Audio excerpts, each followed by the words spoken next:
What is up, everybody? It is I, Ronin, and today I'm coming at you with an updated list of Abyss actors. So if you have been on the channel for a while, you know that Abyss actor is probably my second favorite archetype in all of Yu-Gi-Oh! And I've done a few videos for it, made a few lists. However, recently, our boy, let me see if it's, yep, our boy Electrumite, he's gone now. And that hits every pendulum strategy in the game, including Abyss actors, so I thought it was a good time to make an updated list for it, for fresh year, fresh Abyss actors. And for the most part, it hasn't changed that much, but there are some significant differences. So yeah, let's go ahead and get right into this deck list. So the sort of key to this whole strategy is now Abyss Actor Hyper Director, the Link Monster, which I will go over now, just in case you don't know what it does. It requires a Abyss Actor Pendulum Monster. It lets you special summon monsters from the Pendulum Zone, and then you place a Abyss Actor Pendulum Monster of a different name into that zone from your deck, and you are locked into Abyss Actors for the rest of the turn. This is a hard once per turn. So, pretty simple ability, but very helpful. So, all you really need is two Abyss Actors, one that can be summoned, the other that can be placed in scale. So the ideal sort of starting hand is Curtain Riser, Sassy Rookie, or Wild Hope, and from there you just go off pretty much. So yeah, let's go ahead and go over the sort of key cards you need here. We went over Hyper Director. Now for Curtain Riser, which has the very helpful effect of being able to special summon itself from the Pendulum Zone once per duel, so long as you do not control any monsters. So this is just a free special summon. You're not having to use your normal summon on Hyper Director, which is it's pretty neutral. It's nice having the extra normal summon, pretty much. But yeah, so you place it in the scale, special summon it, make the Hyper Director. Then you place something else in scale. Ideally, it will be like, I don't know, just a level 4, I guess, because that way you could also normal summon in case Hyper Director just gets negated. But yeah, from there you can special summon it out. Then you place Mellow Madonna in the scale. Mellow Madonna, when in the Pendulum Zone, lets you pay 1,000 to search a Abyss Actor Pendulum monster from your deck, except for itself, and you are locked into Abyss Actor for the rest of the turn, which is fine because Hyper Director locks you in anyways. So you activate that 1,000. If you don't have a high scale, you search a high scale, ideally Comic Relief. If you already have the high scale, though, then you don't need to necessarily worry about it, and you can just search Superstar. Wild Hope is also a good search because it can make any scale scale 9, so that will give you the ability to summon any Abyss actors that you want to. Sassy Rookie is just sort of a good set pass target. When it's destroyed by battle, it lets you search a Abyss actor card, and it will protect itself from battle destruction once per turn. Wild Hope has a similar on-field effect, except it can gain 100 attack for each Abyss actor monster you control with a different name till the end of the turn. Comic Relief has some cool effects. It does monster swapping shenanigans, but most of the time you do not use that anyhow. It's mostly over the high scale. Now let's go over the real star, the OTK enabler, because that's what this deck becomes now. It is essentially just an OTK deck. That is why the free Lightning Storm. Abyss Actor Superstar, so it's level 7, scale of free, and once per turn lets you tribute a Abyss Actor monster to target a Abyss script spell in the grave and add it to your hand. However, what we want it for is its on-field ability.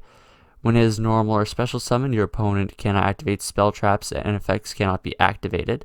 And once per turn, it lets you set a Abyss script spell directly from your deck, but it gets into the graveyard during the end phase. So, you get your Superstar on the field. From there, you'll have at least 3 different named Abyss actors. And at that point, you are going to be setting Rise of the Abyss King from your deck. So what Rise of the Abyss King does is, on activation, it lets you target face-up cards on the field up to the number of differently named Abyss actors that you have, and you pop them. If you control a level 7 or higher monster, then this effect is spell speed 4. So if you set this with Superstar and then you activate it, you are guaranteed getting some pops off of your opponent. And then from there, that's basically the strategy. You just recycle Abyss Script Rise of the Abyss King until you win.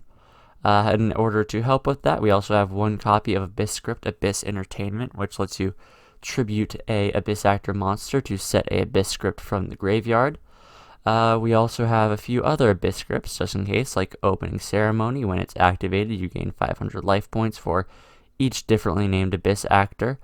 Romantic Terror, it lets you return a Abyss Actor to the hand and then special summon a different one in defense position from the extra deck. And then we have the Abyss Playhouse Fantastic Theater, which lets you search a Abyss Script by revealing a Abyss Actor and a Abyss Script from your hand, and so long as you control a Pendulum Summoned Abyss Actor, the first effect your opponent activates during their turn, that is a monster effect, will change to your opponent must pop a set spell or trap. And anyone who has played Abyss Actors before, I'm sure knows why, but just in case you do not, all the Abyss Scripts have insane effects if your opponent pops them with a card effect. Opening Ceremony, if it's popped while face down, lets you draw till you have 5. Rise of the Abyss King lets you search 2 Abyss Actor cards or Abyss Scripts. Romantic Terror lets you set any number of Abyss Scripts.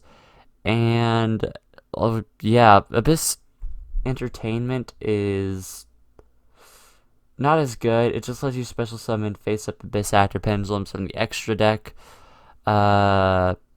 And any amount from your deck as well, so it actually is pretty good, but the extra deck effect is a little underwhelming, and most of the time, the only ones we would really care about having on the field is Superstars, so it's kind of meh, but it does recover, so that's pretty good. Also, to help us get to sort of our end goal, we have the Terraforming, so we could search our Playhouse, free Allure of Darkness, because there are plenty of things we actually don't mind banishing here. Like I said, free Lightning Storm in order to clear out any set back row or monsters if they're going to be a problem, and free Call by the Grave so we can avoid hand traps. Now, I kind of went over the important extra deck monster already. I will go over the rest, but for the most part, it's just sort of utility cards. We have free Wee Witch in case we ever want to have stronger dark monsters, Nightmare Packets for removal, Boral Sword for OTKs, Boral Load because stealing monsters is cool. Free number 76, Harmonizer Gradial. Dark decks are pretty common now, so it's not like it's a bad thing to have, and it also blocks off light. But it's mostly just a rank 7 that we can make and gives itself Towers-esque protection, so you can really run anything you want in this slot. The same applies to Flare Metal, though I would recommend running at least one Flare Metal because Flare Metal is actually insane. Now for the side deck, we have free Radiant as our Kaiju option, purely so they can act as a lure target. Free Ash Blossom in case our opponent's doing lots of searchy things. Free Abyss Actor Extras, it's basically just another option to special summon itself from the scale if you are going second, so it's not bad. You could definitely... I would say you could probably run this in place of Romantic Terror, honestly. I just didn't find it to be as helpful. But play it however you want. This is a hard go second deck anyhow, so whatever. One extra Rise of the Abyss King in case you just aren't recycling enough. Free Abyss Script, Fire Dragon's Lair. Basically, it just hits extra deck monsters, and when it's popped, it hits more. So it's good in specific matchups against, say, super duper combo decks, but otherwise it's kind of meh, but it is a good thing to have on hand. One, Fantasy Magic. It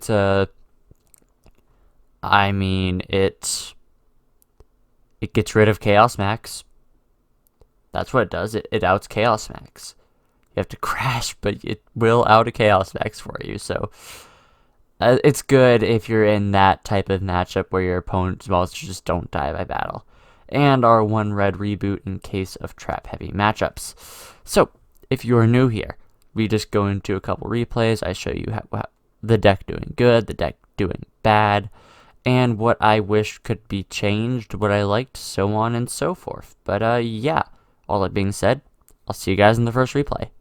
Alright, on the first replay of Grape, we are tab as usual. Our opponent appears to be a bricked Magibullet player, so that is unfortunate for them. But yeah, we did manage to go second, which is pretty ideal, and we have a really good hand, actually. So we are going to go ahead and get rid of the 2020 revision so we can draw again, getting a Rise of the Abyss King, which is not awful. But yeah, our opponent, both players have agreed, and our opponent's going first, obviously. Like I said, they did kind of brick. Double Dog and a Calamity is... it's not very good, really, at all. But he did make a Dante. I'm surprised he didn't mill. But we have a good hand, so we go ahead and search the Playhouse, activate the Playhouse's effect to go ahead and search the Opening Ceremony. Activate Curtain Riser, special summon itself for the Hyper Director. Activate Wild Hope. The Hyper Director is going to special summon it, giving us Mellow Madonna. We already have our 8 scale in hand, so we're just going to use Mellow Madonna to pay 1,000 and search our Superstar. Then we're going to activate Comic Relief, and then we're going to get right into that sick Pendulum Summon to get out our Curtain Raiser as well as our Superstar. Then we'll be activating Opening Ceremony, get some of those life points back. Then we'll use Superstar's effect to set the Abyss Entertainment. Then we'll go ahead and activate our Rise of the Abyss King just to pop the Dante. Then we're going to use Wild Hope's effect to go ahead and gain about 400 attack points here. And then we're just going to go in for some damage. Not quite an OTK, but it's decently close. Unfortunately, we were not able to really get much going with that, though. But we are going to go ahead and activate the Abyss Entertainment, tributing the Curtain Riser to set the Opening Ceremony back, as well as the Call by the Grave to be safe. And what makes the tribute important is for the set effects to go off, you have to have a face-up Abyss actor in the extra deck. So that means our Opening Ceremony is now live. However, as our opponent's turn is going to draw the Hot S, go ahead, try to make Summon Calamity, try to make max for the special summon effect. However, we are going to chain our Call by the Grave, so we will not be able to pop it. But the feeder is going to change his effect to pop our back row, which is the Opening Ceremony, which lets us draw to 5, and at that point he just quit. So yeah, that's kind of the deck ideally going off. You just get a lot of pops, get the ability of going second, and just in general kind of break apart boards pretty easily. So yeah, it's not bad. Next game, things still go pretty well, but not quite as well. It's just going to sort of show the problem with the deck without Electrumite. But yeah, I'll see you all there.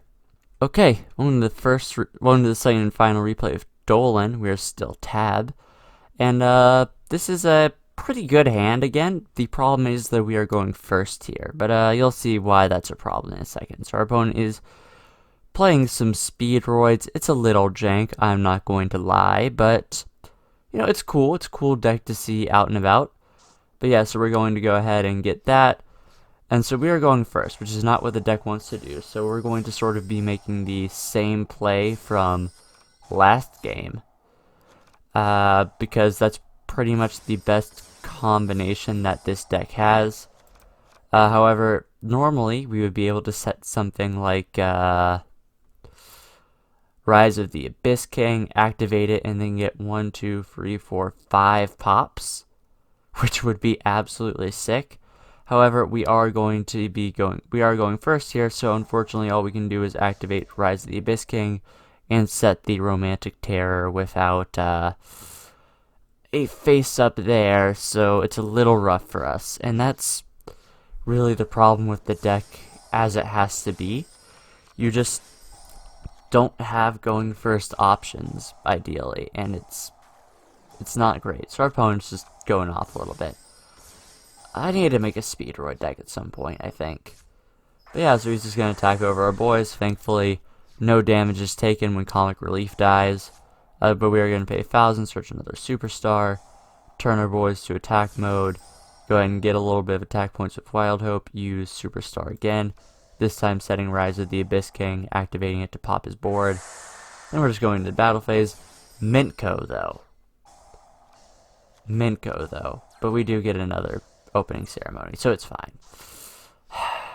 But yeah, things not going great. This is also a very sort of battle-heavy deck, so we are in the unfortunate position where any battle stopping is also a problem for us. So we're once again going to switch to attack mode. Like I said, the strategy of the deck is basically to just recycle Abyss Scripts. So yeah, those are two big attacks out of the way, unfortunately, but we are still going to get a little bit of damage. We go ahead and make the Hyper Director, mostly so we can have a face-up Pendulum monster there, but we do summon out our Mellow Madonna, which is pretty good, because she has a cool effect when you activate a Abyss Script of her on the field, but we'll see that later. We get our scales back, which Wild Hope can make our Comic Relief a scale 9, so that's pretty fun. However, we're back to the opponent who's going to try to double yo-yo. We are going to say no. The Car Turbo for the Gum Gum. Go ahead and search that Marble Man, which will get him a search on Summon, which he searches the Dinko, which is unfortunate for us. So at this point, we just kind of have to deal with it. We are going to go ahead and get our Abyss-tainment, though, so we will be getting our our Rise of the Abyss King back. And now, because we activated a Abyss Script with Mellow Madonna on the field, we do get to special summon a level 4 or lower Abyss Actor, which is pretty fun. Then we're activating Rise of the Abyss King, pop his stuff, Wild Hope gains attacks, Mintco. Thankfully, we now have the Fantastic Theater, though, so he's just going to pop Romantic Terror, which will give us our 2 more sets, and we finally are able to attack for gain. So yeah, that's kind of the problem with the deck. It can put out big numbers, it can clear boards fairly easily, but at the same time, anything that just stops battling and making you go first is such an issue. It's really annoying. That's what I mean. But all in all, it's not a bad deck. Like I said, the strategy has definitely had to change since electrumite was banned, but I think with Hyper Director, this stands pretty decently on its own. And, I don't know, I'm probably going to do a little more experimenting with this in the future, just because I feel like now that you're kind of forced to be creative because there's no electrumite, things are just going to get more creative, and I'm very excited to see what happens with that, just with Pendulum in general. But, yeah, all that being said, let me know what you guys think of the deck, any ways I could improve it, any obvious tech cards that I'm possibly missing, anything like that at all. And yeah, like if you liked, comment if you have something to say, and subscribe if you want some more. This has been Ronin, signing off.